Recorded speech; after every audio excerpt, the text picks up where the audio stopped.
Welcome back to another episode of Bro Gets Scammed. Today I signed up for the Freecash app because a bunch of YouTubers told me to, except this guy. No problem. And it actually gave me a thought. What if there was a way to make some money from this piece of spyware? So in case you didn't know, Freecash is an app that collects data about its users. It uses this data to present them with apps and games that the user is most likely to spend money on. It entices the user to download them by giving them fake money that they can cash out for real money or products, with the whole premise of it being, it's free cash, bro. You literally just have to play a stupid mobile game, bro. but based on the research done by the Asher Show, it never pays out. Who's got my money? So I started a packet capture and just filled out the sign-up forms. I wasn't going to install any of the other spyware, just one app was enough. After I filled everything out, I stopped the PCAPs, uploaded them to the PC, and opened them in Wireshark. When you look for anything in Wireshark, probably the most important function at your disposal is the filter bar. So the first thing I filtered for is DNS, because before your device connects to any server, it has to ask for DNS. Or basically, it has to ask for the IP address of the domain it wants to connect to. DNS is unencrypted, so no matter if everything else is encrypted with TLS, I can still see who or what's being contacted. Here's what Freecash contacts the moment you open it. Graph.facebook.com, Facebook's data collection API. So our information's being sent to Meta for some reason. API2.amplitude.com and API.lab.amplitude.com. These appear to be behavioral analytics, like what you tap, which screens you stay on the most, that type of thing. App.adjust.com, apparently this is just ad attribution. CleverTapProd.com, another analytics platform. So now we've got two competing analytics platforms watching the same session, and then Braze.eu. This looks like it's marketing automation. I'm a little bit surprised to see an EU company here, what with the whole GDPR and everything. But the GDPR has never stopped anyone from ignoring it before, I guess. So just right off the rip, before you even do anything, all the data identifying who you are gets sent to the Legion of Doom. But again, all traffic is encrypted, so we can't really read the payloads.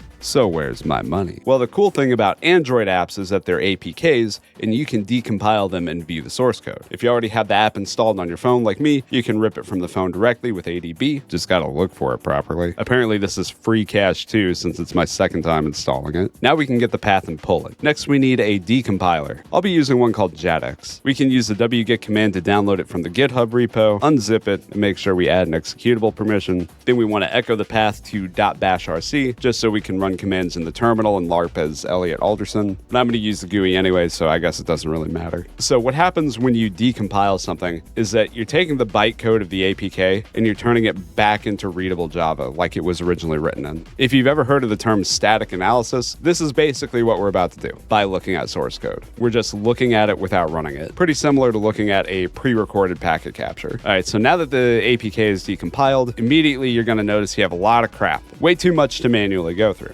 But immediately there's one thing we can look at first called Android manifest.xml. This is the first place you want to look because the manifest is the app's declaration of intent to the Android OS. Every permission it wants from your phone, every background component it registers, every SDK it wants to integrate is all declared right here in the manifest. And immediately I see something that makes me curious. Inside of Freecash itself, it looks like there are SDK packages of dozens of games. Surely it monitors these to decide if I've completed a task or not, right? In fact, if you want to see something really interesting, search for a tag called receiver. Anything tagged receiver is basically a background component that will just sit there and wake up when specific events happen.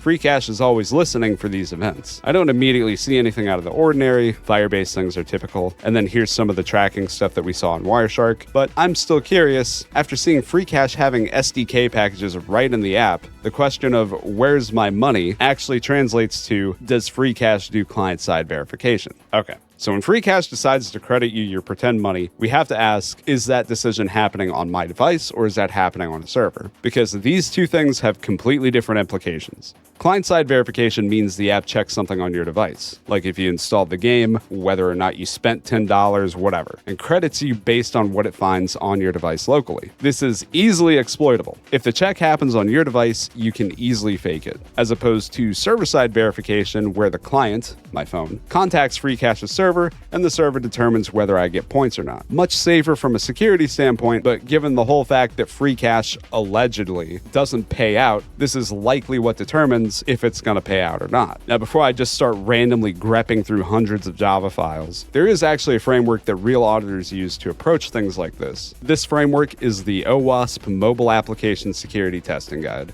OWASP is a nonprofit that maintains standards for app security, and this guide specifically tells you what to look for when auditing a mobile app. It tells you how to perform tests for basically everything, and usually you pair this with an automated scanner like MobSF. I'm going to be using the live version on their website because I don't really care who sees this. I think if you do scan it locally on your machine though, you might have access to a few more features. But anyway, we're going to wait for it to decompile and scan. Basically, we're going to wait for the scan results, and if the scan finds anything regarding client-side verification, we're going to do further investigation using the testing guide. All right, let's take a look. Permissions look about typical. The only one labeled as dangerous is accessing the mobile network database to determine your location. Nothing in network security. The manifest analysis has 1 high severity and 14 warnings. App can be installed on a vulnerable unpatched Android version. Doesn't really affect what I'm looking for. Most of these are just saying to check the protection level of the permission. Code analysis has 4 high severity alerts. So vulnerable encryption, WebView debugging. The fact that it uses WebView probably tells me that there's server-side verification. WebView is basically like when an app opens your browser to do things. So going through the rest of this, there's really nothing interesting regarding client-side verification. We've got some possible hard-coded secrets, and there's really no way to know unless we start forging requests ourselves, which might be in a different video, who knows. All in all, other than getting that hint about WebView, there's not really anything here that pointed me in the direction I wanted. But if I go back to Jadx, there are clear indicators that I can look for. Like maybe if we search for the terms reward, coin, payout. I think payout's a good one to start with. There's only one thing invoking it. Package com.ironsource.addQualitySDK.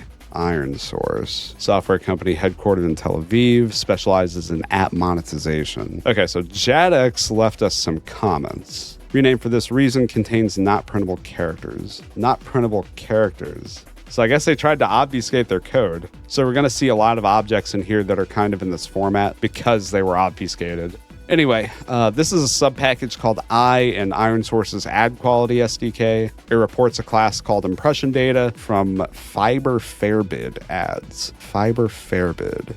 Ad mediation and unified auction platform for mobile app and game publishers. So wait a minute. IronSource, an ad mediation layer, is running another mediation layer? Okay. And then it just imports an array list, whatever. But basically what this method is doing is the C1022 object receives an array list containing impression data from Fairbid's ad server, pulls out the first item, returns the verified net payout as a number. That is the advertiser side dollar amount associated with your completed offer, as determined server side by IronSource and Fairbid. So it's safe to say by looking at how the payout is calculated on a server and the fact that apparently the app uses WebView to do certain things, it definitely uses server-side verification. So where's your money, Helix? Did you just bait us into watching something? Well, it turns out the money was right here the whole time.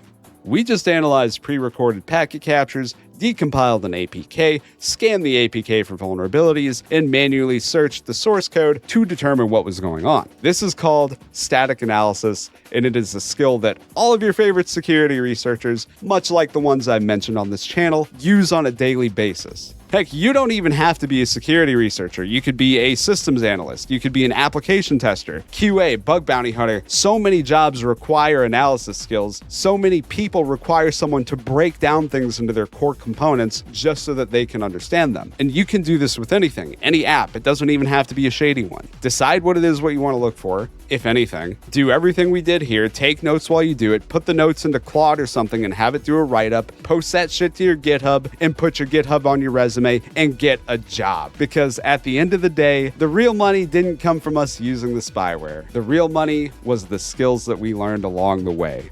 Oh, brother. Thank you guys so much for watching, and a very special thanks to the Based Enjoyers for their continued support of the channel. I hope you got something out of this video. I know I had a lot of fun, and I will catch you guys in the next one.